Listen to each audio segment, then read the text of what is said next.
Hi, everyone. So I'm Gagan Biyani, and I'm here to talk about eliminating your ego.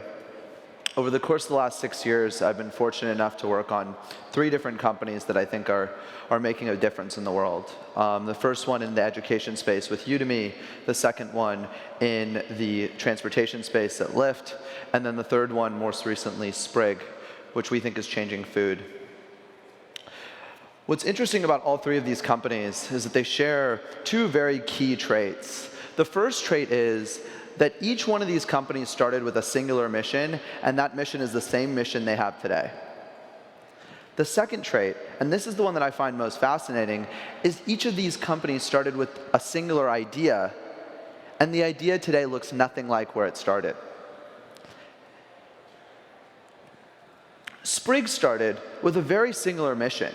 The mission for Sprig was, when you get home from work and you're hungry and tired, what do you eat? And how do we make that better? Because today, in the modern food industry, we provide you with crap to eat. And so Sprig's mission is, how do we make healthy eating universally accessible? The thing that's interesting, though, and the thing that I believe, that when you come up with a mission like this, when my best friend called me, he was living in LA, I was in San Francisco, I was walking through the Tenderloin, which is a nice little view of what we were thinking about. And he asked me, hey, how can we make this problem better? How can we provide people with better quality food? The original idea we came up with is completely different from what we thought it was going to be. And we use lean startup principles, and I was lucky enough to meet Eric through my time at Udemy, so I knew the lean startup principles in almost like a book, right? And so I was able to literally, throughout the entrepreneurial process, write down these principles and follow the theory through Sprig's founding.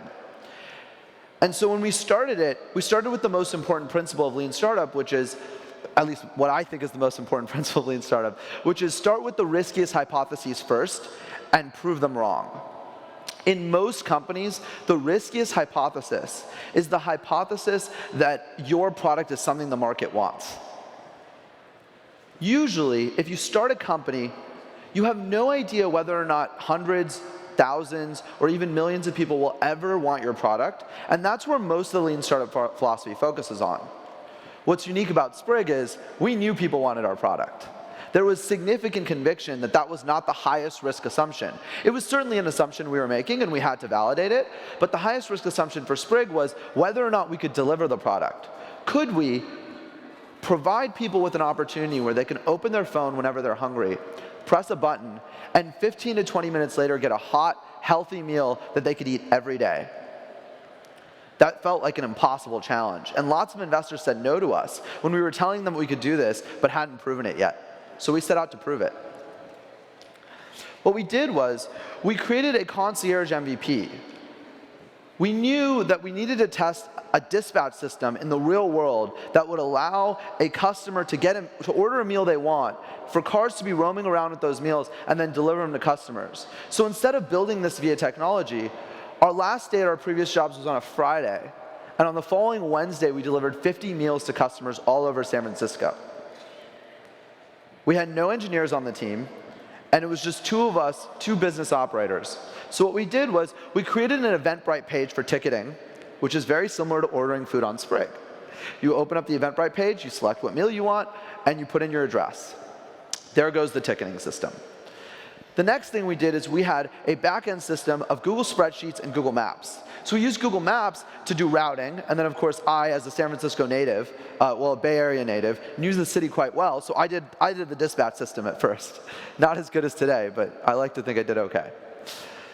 And then we also used a physical map on our living room table to be able to visualize where the cars might be at any given time. And we used Settlers of Catan pieces to indicate which driver was which color. And then we had a Google spreadsheet with their inventory. So anytime an order would come in, we'd check the Eventbrite. We'd then put the information into our cell phones and text a confirmation to the driver and to the passenger. We'd route them. We'd knock down the inventory on the Google spreadsheet, and then I'd move the Settlers of Catan piece over to wherever they were going next.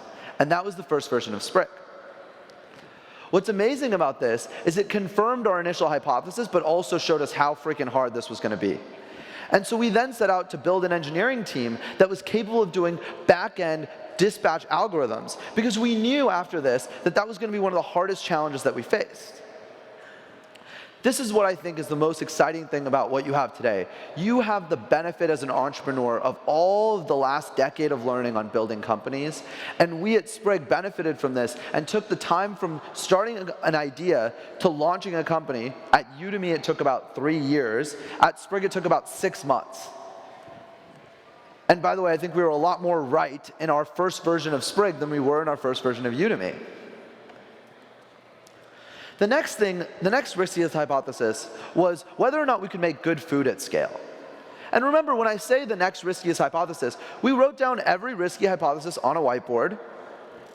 We then started ordering them based on what we thought was most likely to kill the company and what was most likely to be wrong. And the combination of those two things was, first and foremost, we thought delivery of 15 minutes was going to be impossible, and so we set out to prove that that was true. The second thing is we thought that it was going to be hard to actually make food at scale that was good. If you look at the food marketplace today, there is nobody who makes good food at scale. The best example is maybe Chipotle, maybe Whole Foods, and I would argue that neither of them are very good for you. And so the reason why this is so hard is, and we didn't really know why this is hard, so what we did is we started interviewing chefs. We put up a Craigslist ad to ask chefs to start, to hire chefs. My first Craigslist ad literally infuriated the chef community, because I said, hey, I'd like a $10 to $12 organic meal delivered to me every day for, delivered to me every day at a cost of, $10 to $12. And chefs called me and raged on the phone and said, that's impossible. There's no way I can make food at that scale. I mean, at just one item, how can you possibly think that? It takes me 3 hours to go get groceries, takes me 4 hours to cook the meal, and then I have to come and deliver it to you. Lesson learned. Okay, so what if I made you 50 meals? What if I got you 100 customers? What if I got you 1,000 customers? And then they sat back and they started answering that question. I created a Google spreadsheet, actually, a Google form where they would fill out the form and answer this question, because I was getting hundreds of applications from chefs. And it was amazing how much the price dropped when I asked them those questions. And so all of a sudden we learned another thing. Good food at scale can be affordable, and it can be made at a decent quality if it's done right. The final challenge, though, was what are customers going to think of this product, and what are the core challenges that customers have in the food space? What's important to recognize about this customer development process is we went and interviewed dozens and dozens of people all over San Francisco about their food challenges. We found out what they wanted to eat, and we were trying to figure out whether or not Sprig was a good idea. This is where the ego comes in. You'll notice throughout this entire time, I have no assumption that the idea that I had to start with is the idea I'm going to end up with. A lot of entrepreneurs, especially early stage founders, feel like their idea is them, and it is the same person. And as a result, they're so tied up in whether or not the fact that they think their idea is right, their grand vision, their personal reputation with their families and friends, that they actually end up forgetting that their job is actually to build a successful company, and whether or not you're right really doesn't freaking matter. So at Sprig, we knew that. But the other thing that's interesting about that is it's not like you can go around asking people, am I right, am I right, am I right? That doesn't work either. That's another ego-driven tactic that a lot of people use. They want confirmation from their friends and family that the thing that they're putting their blood, sweat, and tears into is actually a good idea. And that's a trap that I don't believe you should fall into. And so at Sprig, when we interview customers to figure out what their food habits are and what they're thinking about food and whether or not Sprig is going to be good for them, what we do is we actually start asking them questions about their dining habits. Not about 15-minute meals, not about healthy meals. We just talk to them about food in general. What did you eat for dinner last week? What did you eat for lunch? What did you do yesterday between lunch and dinner? Did you eat something for breakfast this morning? Oh, you ate Thai food yesterday, but then you ate a salad the night before. Why did you do that? What was it about the day before that you ate a salad, and why did you eat? And the curiosity, the innate curiosity of empathizing with your customer leads you to a set of questions that help you better understand the customer psyche. And then as an entrepreneur, it's your job to figure out what's the product that's going to meet that psyche and build a really big company. Nobody's going to tell you that. And nobody's going to tell you if that idea that you've come up with is right. You have to test it with people and evaluate it for yourself. So that brings me to the core 3 lessons that I have for product market fit. The first thing is to think about why customers in a given market are underserved. In any given market that you're in, whether you're in the entertainment business or you're in the food business or the education business, there's a current model by which people operate within that market and consume information, content, or buy products and services. And so understanding what they have today and what they don't love about what they have today is one of the first jobs that you have as an entrepreneur. The second job that you have is to figure out whether or not technology and advances in society or technology, I would say, have the opportunity to provide some sort of advantage against existing options. But this is the final part, and this is the part that I think is really critical. And then you need to go and build a team and a company that is designed to solve the core technological challenge that will make this business possible. Let me use an example. Udemy was founded by 2 Turkish immigrants who grew up in a one-room schoolhouse in southeastern Turkey. They were Kurdish, of Kurdish descent, and so didn't have access to a great quality education and were not raised in a particularly well-off family. But their parents were teachers, and their parents cared a lot about education. And so they went to a one-room schoolhouse, and then they gave them access to the internet. And through the internet, these kids grew up to be some of the smartest kids in the world. My co-founder, Aaron Bali, was actually the number two math champion in the world for the International Math Olympiads at the age of 14. He went to college at 15 and then graduated with a degree in computer science. This guy was brilliant. And he wanted everyone else to have access to the same quality education that he had. And so we created this company called Udemy. The challenge was that Udemy wasn't a very successful company for a very, very long time. Aaron was broke when I met him. He had been working on a company called No-Ban in Turkey, had launched it. It was just like Udemy, and then launched it again in the United States. And just every time they'd get to a certain level and it'd never go to the next level. And so I came in and talked to Aaron, and we started really trying to figure out how we could make this business work. And there are 3 key lessons to Udemy's success. Udemy's in the education space. And so the challenge in the education space is that lots of people in the world want to learn, but it's hard to find information that's esoteric. So if you interview customers, what you'll understand is that it's not very difficult to learn elementary math. And it's not particularly difficult to learn, biology or chemistry or some of the things that you learn in school. There's an entire, multi-trillion-dollar industry right now that's focused on that type of education. The thing that we learned was that skills-based education, professional development, if you're 25 or 35 or 50 and you want to change careers, that's an extremely difficult challenge. And so Udemy took the strategic decision to actually provide an open marketplace so that we would have a wide variety of courses in all sorts of subjects. This is in direct contrast to what most of our competitors did, where they had narrow businesses that only created all the content themselves. And so therefore they could never actually have the breadth of content that Udemy has today. The second strategic decision that came from an insight that we had was charging for courses. We learned at Udemy that the best instructors needed to do instruction full-time and needed to make money doing it. And so as a result, whereas most of our competitors were doing free courses and offering free courses to the masses, we charged for our courses. And we're able to build a business for our instructors. Today, instructors on Udemy have made tens of millions of dollars a year off of Udemy and selling their courses to the masses. And that's critical, because what that means is that we now have more instructors coming to our platform and providing more esoteric courses, so you can go and learn how to play bocce ball in the rain or something. The final and most important lesson that we learned at Udemy was the concept of asynchronous learning. When we first started Udemy, Aaron and Oktay, my other co-founder, had spent over 3 years building the most sophisticated live online learning platform in the market. They had this Flash-based system where you could have 5 to 10 simultaneous videos going on at once. This was 6-7 years ago, right? And it had over 100,000 lines of code. And the biggest debate in the company in the first year and a half of founding was that I believed that we needed to kill that product. and delete all of the code.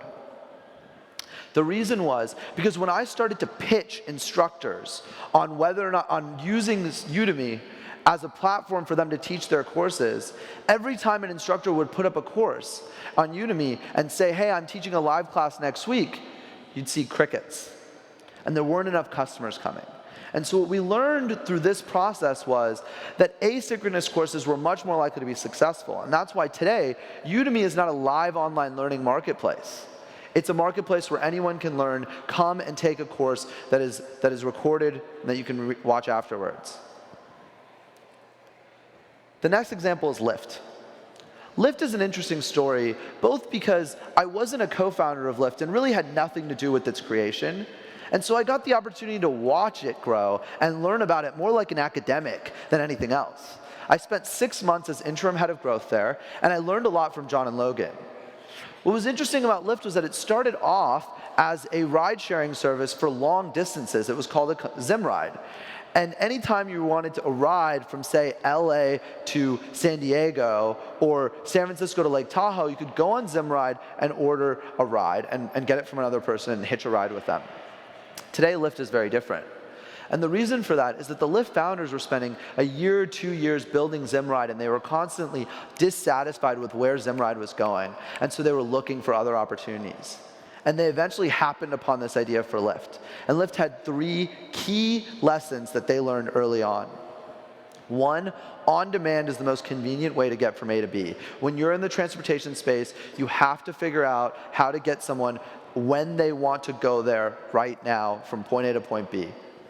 The second thing is that ride-sharing provided a competitive advantage against the taxi industry because it dramatically reduced costs and increased supply. And supply was one of the biggest challenges in the taxi industry.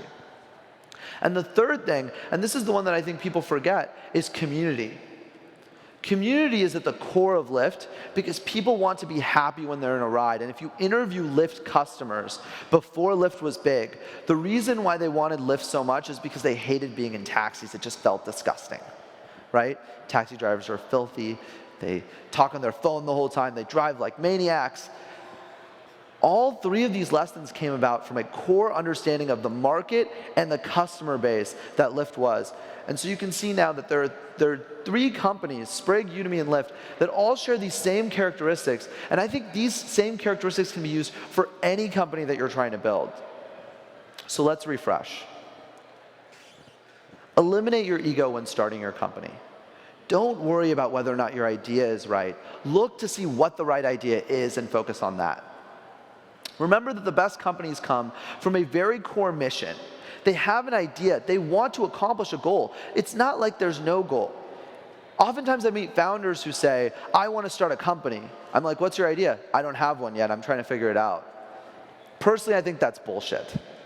I don't think you can start a company just because you want to start a company. I think you start a company because you want to solve a problem. And the final lesson is that when you're trying to figure out what that problem is, don't ask people directly, but experiment and figure out creative ways to evaluate their needs and figure out whether or not your idea can really work. Back to Sprig. Sprig started with a very clear mission. How do we make healthy eating universally accessible?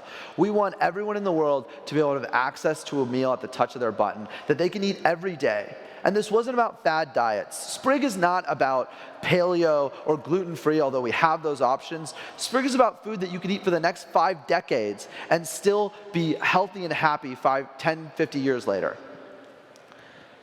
Sprig's mission required 3 main critical decisions. 1, we had to make our own food because we learned that food at scale was much more successful than food at low scale. And the only way to provide this at an affordable cost was to make food in large volumes.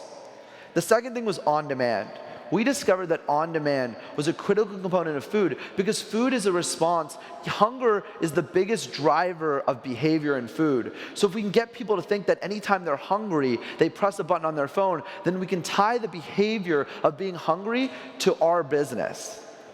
That's an amazing insight that came about through asking customers how they make decisions about food and how many people plan their meals because they're so worried about that hunger response that they have to plan it in advance and make sure that it happens.